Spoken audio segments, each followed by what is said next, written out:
There's a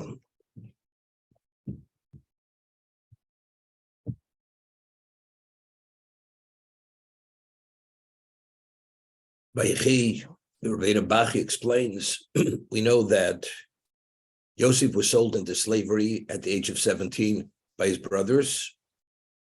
And the Torah tells us explicitly the last 17 years of Yaakov's life he spent with Yosef.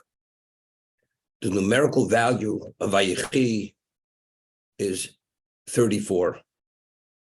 So although Yaakov had lived 147 years, but in terms of the essence of his life, what he considered the ultimate, the best years of his life, were the first 17 years of his life and the last 17 years of his life.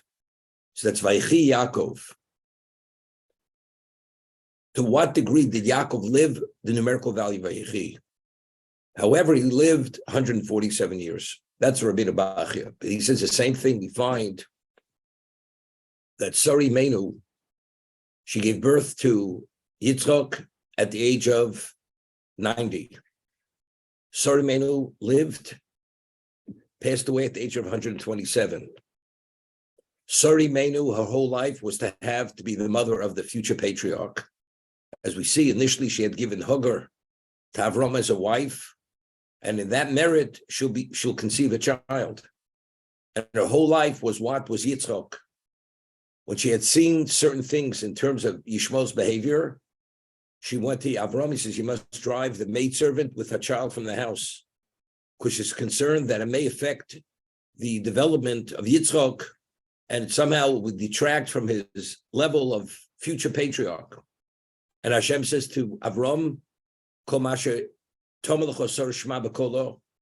that whatever Sarah tells you should heed a voice, meaning in prophecy, Sari Menu was a greater prophet than Avram Avinu. And Avram sent Hagar and Yishmael out because of the concern of the negative influence that Yishmael could have on Yitzchak. So Sari Menu's whole life was Yitzchak. The numerical value of Vayiyu, Chayisar Vayiyu is 37. What was even though she lived 127 years, but what was the essence of her life that she really lived? Those were the 37 years that she had spent with Yitzchak. Okay, similar. Vayechi Yaakov is 34. Vayu Chayisora is 37.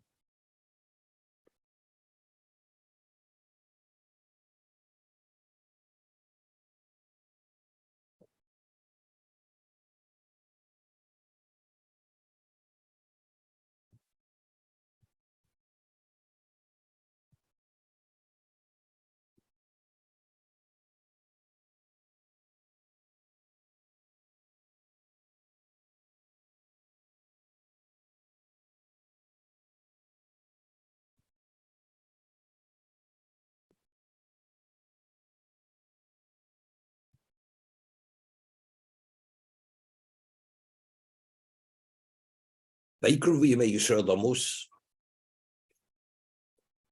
very interesting. The pasuk starts Vayechi Yaakov. Yaakov is referred to as Yaakov. And then when we speak about Yaakov's life coming to an end, the Torah uses the term Yisrael. Vayikru Yimei Yisrael Lamus. The days of Yisrael were nearing to pass away. So there's a change. We're going from Yaakov to Yisrael. Where do we find something similar, identical? Vayeshev Yaakov Beretz Bugrei Oviv. When Yaakov returned from Paddan Aram, it says he sojourned in the land of his father. Vayeshev Yaakov. Then what does it say about in terms of his relationship with Yosef? V'Yisrael Oav es Yosef mikol banov ki ben zekunim b'mlo. So again, the same switch. Yaakov sojourned in the land of his father. When he spoke about the love that Yaakov had for Yosef, the Yisrael Ohav, as Yosef mikol banov. Again, a switch from Yaakov to Yisrael. Yaakov lived 147 years. When Yisrael's days were nearing to pass away, V'yikra Levno Yosef. He calls his son Yosef, V'yomalo, and he says to him, if I find favor in your eyes, simno yotcho tachs yirechi, put your hand under my thigh, v'asiso imodi chesed vemes, and you will do with me a chesed, a truthful chesed, meaning the purest level of chesed. Anosik brain Mitzrayim. I don't want to be buried in Egypt. Don't bury me in Egypt. Now,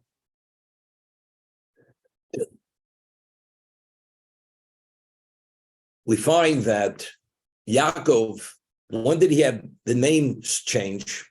And so-called he was upgraded from Yaakov to Israel after he had fought with the angel and he defeated the angel said, your name will no longer be Yaakov, it will be Israel. And as the Gemara tells us in Brachos, it doesn't mean to say Yaakov will be referred any longer to as Yaakov, but Yaakov has an additional name, Yisrael. What is the name Yisrael? What does it connote? You lorded over God and man, and you succeeded. He survived Esav and Lavan. He came out unscathed. And also Elokim, and he defeated the angel, Vatucho, and you succeeded.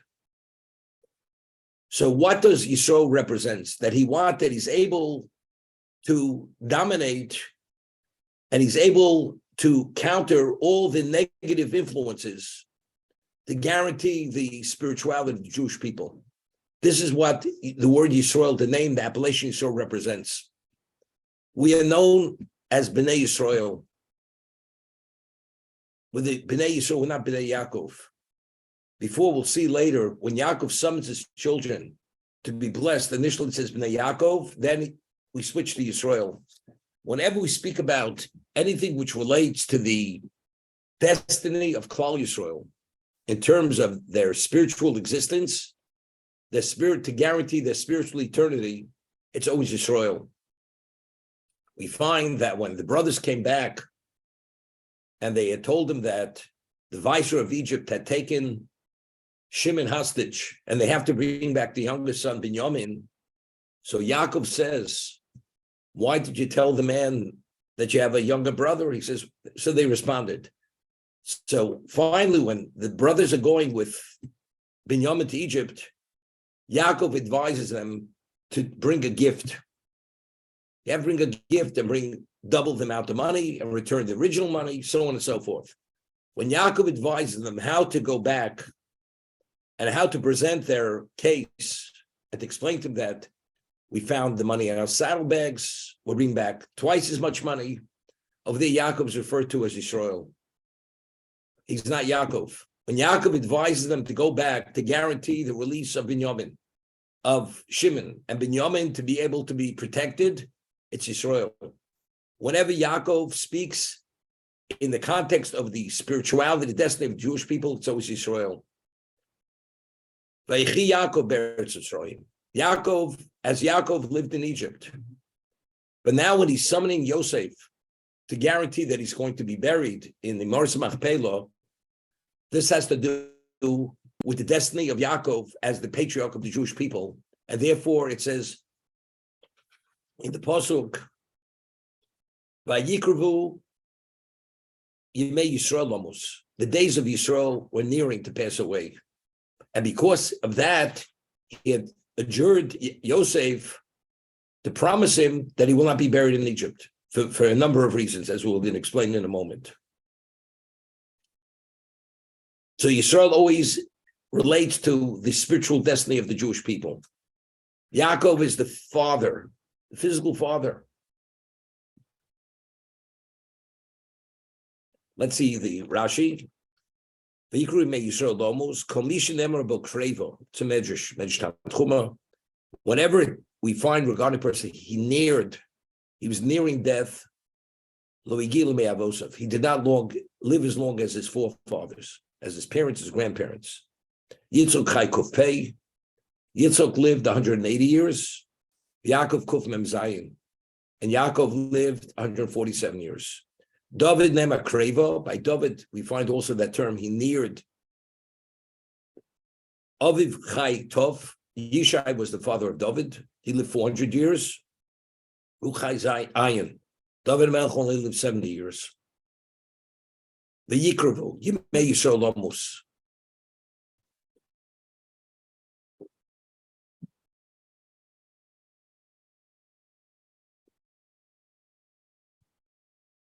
I'm just thinking this moment.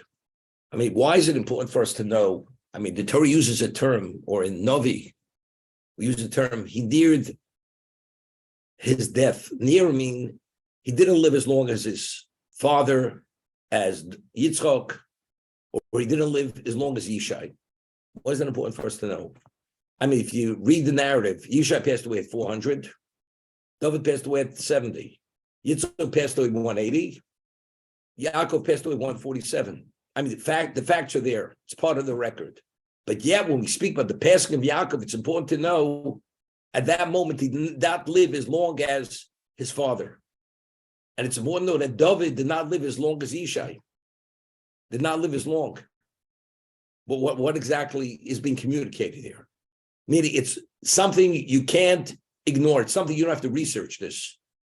By reading the record, and you'll understand that Yitzchak lived longer than Yaakov and Yishai lived longer than David. So evidently, it's something that you have to notice. It's an important fact. They did not live as long. Now the question is, why did David not live as long as Yishai? Why did David only live 70 years? So the Midrash tells us, originally, how many years how long was David supposed to live? Just a few hours. When initially Hashem had showed, Adam showed, all the future generations that were going to be born, that were going to descend from him, he saw a soul that he saw to be a very special soul. One of a kind. And Hashem, and Adam asks Hashem, what is this soul all about? He says, the soul is meant to come into existence, but after a few hours, the child's going to die. So originally, Adam was meant to live 1,000 years. Adam says, I'm willing to give 70 years of my life to the soul that this child should live 70 years. And therefore we find Adam Rishon only lived 930 years.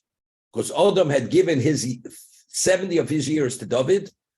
So when we speak about the Yikravu Yimei David, Lamus, the years of David were nearing to pass away, he did not live as long as his father.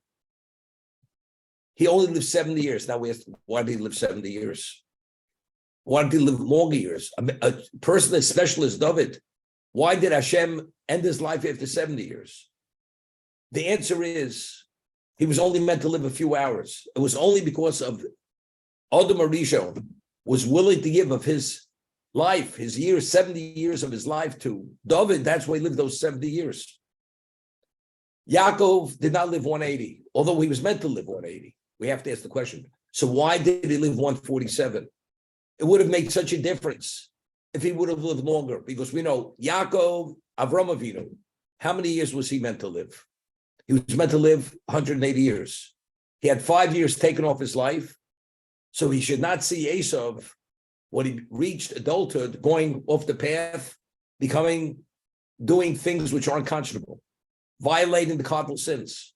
And since God promised Avram he would pass away b'seva tova, he would pass away in a good old age. If he would be aware that his grandchild went off, he would have tremendous pain from this. So it would be contradictory to the promise. Therefore, 5 years were taken off Avram's life. Yitzchak lived 180. So the question is, so why didn't Yaakov live 180? So the discussion is the Midrash. Because either he said, Lo Yichya, he said the person who took the fetuses should not live. The numerical value of Yichya is 33. And therefore, that's the reason why he had those years deducted from his life. Or because when he said to Paro, I'm not as old as you think, but my years were difficult and painful. If you count up the words, the 33 words, because the Midrash says, after I've done so much for you, Yosef, returned. Shimon and Levi were not killed when they destroyed Shechem. Dinah was returned to you. After all I've done, you say that what your years were so painful and difficult, and you share this with this heathen. Therefore, for every word you had said, you have a year deducted from your life. So really, so when we said Yikru, why did Yaakov not live his full years that he was meant to live? That's the obvious question we have to ask immediately. If it wouldn't say by Yikru, the question is not obvious. There's an answer. And if, as we said, if Yaakov would have lived 180 years, his level of influence would have been a different level of influence. The bondage would have been different bondage. When we left Egypt, we would have been a different Jewish people. Doesn't make a difference. By Yikru. Therefore, the Torah says he immediately, at this moment, he did not live as long as his father lived, which he was meant to live that long. And therefore, the bondage started at this moment. And that's why the parsha is a parsha stuma. It's a closed parsha. Because the bondage began already at a certain level, began impacting on a very subtle level the spirituality of Jewish people at this moment. It's Vayikru, Yimei Yaakov Lomos. He did not want to be buried in Egypt. Why did he call Yosef? Why didn't he call the other brothers? Judah is leadership. Ruvain's the Bechor, so Rashi says, Yecholes biodo lasos. Because he called the one who had the ability to actually to execute his request, to fulfill his request. He's the viceroy. Because Yaakov cannot be taken out of Egypt without explicit permission from what? From Paro. So Yosef is the only one who's able to receive that release that take the body out of the country. You mean to say anybody who wanted to be buried outside of the country, you had to have a special release from the king? Why Yaakov? Yaakov, the Egyptian people, Paro would not want Yaakov to be taken out of the country. Why not? What's the reason? Now, the famine was supposed to be 7 years. How many years did the famine actually take effect? When Yaakov came to Egypt, the famine ceased. There's a question in Medrash after, did it come back with the last 5 years? But definitely when he came, the famine ceased. Why? Why did the famine cease at that moment?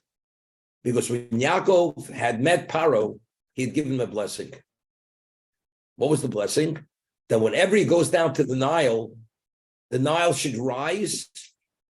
And as we said, that the irrigation, the way the land was irrigated, people, they would take the water and they would have like tributaries, an irrigation system in the fields, and they would flood these tributaries in the fields, and that's how the fields would be irrigated. When Paro would go down, the Nile would rise to such a degree that the fields were flooded. But it's very interesting.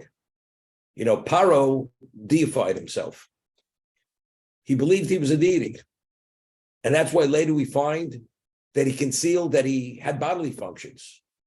Because if you're a deity doesn't have bodily functions. But do you believe Paro was that dishonest?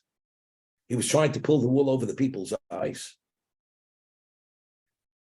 Paro believed he was a deity. So why do you have to conceal that he had bodily functions? Because if people would know he had bodily functions, they'll say, how could he be a deity if he has bodily functions?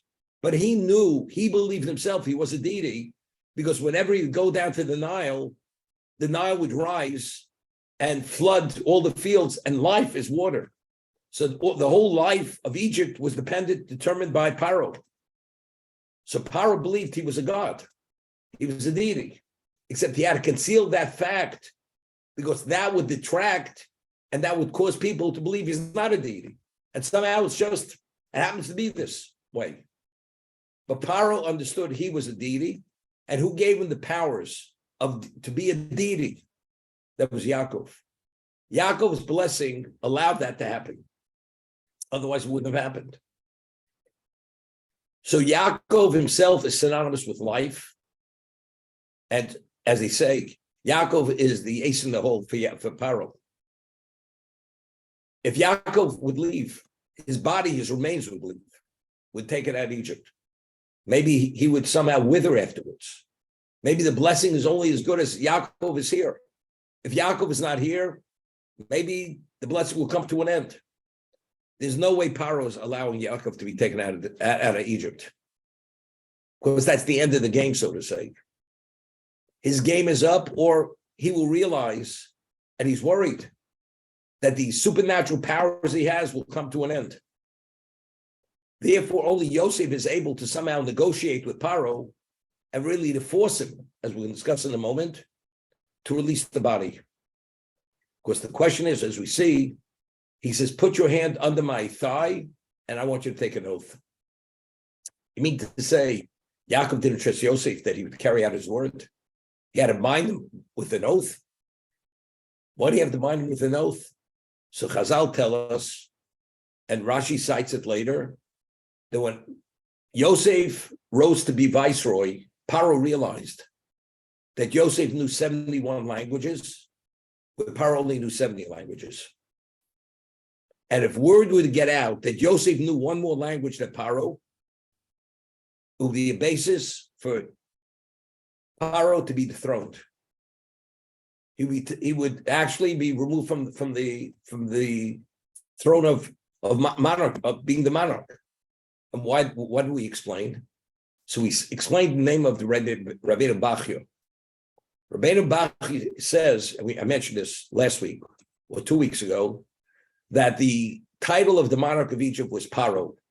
Why was it Paro? Because the letters Ayin Pei Resh, those letters are part of that title of Paro, Ophir. The Egyptian civilization was built on the belief and the idolatry and everything. Every aspect of the life was connected to the belief that the world is it's all earthy. It's all material. There's nothing which is above the physical world. The deities, all the angels that exist are purely only for one value: to maintain the physicality of the world. There's nothing beyond the physicality of the world. That was the Egyptian culture, belief, and everything was based on that. The physical is connoted by the number 7. 70 are multiples of 7. Paro tried to learn the Hebrew language. He could not learn the Hebrew language. He was locked into 70. Yosef knew 71. So Yosef indicated that he transcended the material, the physical. And there is something beyond the physical. So Yosef's representation tells us that the whole civilization and the belief and the culture was all based upon falsehood. As a result of that, if word could get out that Yosef knows 71 languages, everything would just crumble and topple. It would be the end of Egypt.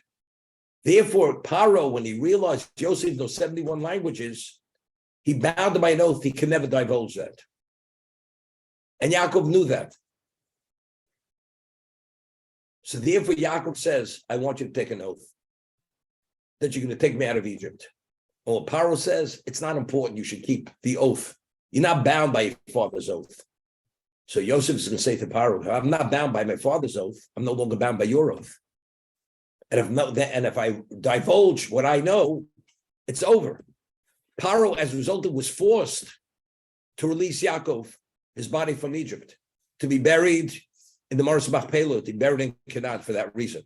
That's the reason why Yosef was adjured by his father to take the oath, only for that reason. Not that he believed that Yosef wouldn't keep his word, but it's only because he understood the politics that would be necessary to bring about the end result, and therefore he bound Yosef with the oath.